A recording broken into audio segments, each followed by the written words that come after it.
Hi, my name is Rachel Sargent, and I'm here at the Obamacare protest here in Arlington, Virginia, in front of Senator Webb's office. And as we stand here in front of the office of Senator Webb today, I want to make a plea to vote on behalf of your constituents as you have in the past. Senator Webb, you voted to complete the building of 700 more miles of the border fence by December 2010. You voted to make the pilot program for employment eligibility confirmation for aliens permanent and to improve verification of immigration status of employees. I applaud you, Senator Webb, for doing the right thing in these instances. But when it came to health care, you are wrong. You voted to authorize $27.9 billion for Defense Health Care Program, which requires the Department of Defense to initiate a process of reform and improvement of the TRICARE health system and extend its eligibility. This is the military version of what the rest of us would get under Obamacare. It seems that you don't have our best interests at heart, but rather your political convenience, Senator Webb. Many Americans across this land have no idea of the consequences of health care plan Obama so wholeheartedly endorses. Okay, good. So let me tell you what this reform means.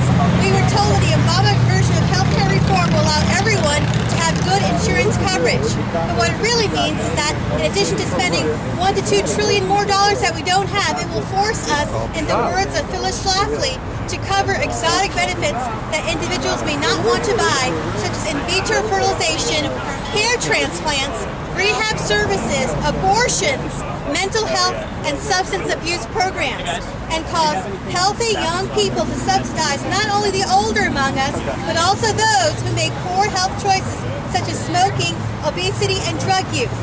It will inevitably have the same success as Social Security. Strangely, the MSM has not covered the GOP version of the healthcare reform that would take the existing system and improve upon it so that even pre-existing conditions will be covered with the most cost-effective plans. Has anyone heard about this? No. President Obama and the Democrats in the Senate would have us believe there is only one solution, their solution. And they expect us to blindly accept this change. No thank you, President Obama. No thank you to the socialized medicine that Europe and Canada are now trying to rid themselves of in favor of a free market solution. I was watching the most recent Stephen Crowder video of healthcare in Canada, and it reminded me of some 20-odd years ago when I had to visit the ER in Paris for a leg injury.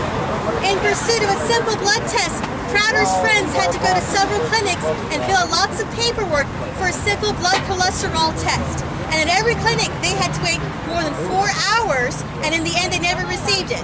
I also had the dubious honor of visiting the ER 3 times last year. And rather than waiting all day like the Canadians do with no remedy, I'll take my 2 or 3 hours at Loudon Hospital while I get fabulous care in a timely manner.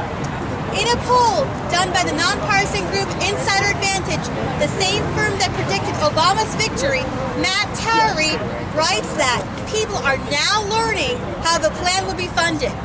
About half the respondents to the poll said that either they or a family member work for a company that does not currently provide health care benefits.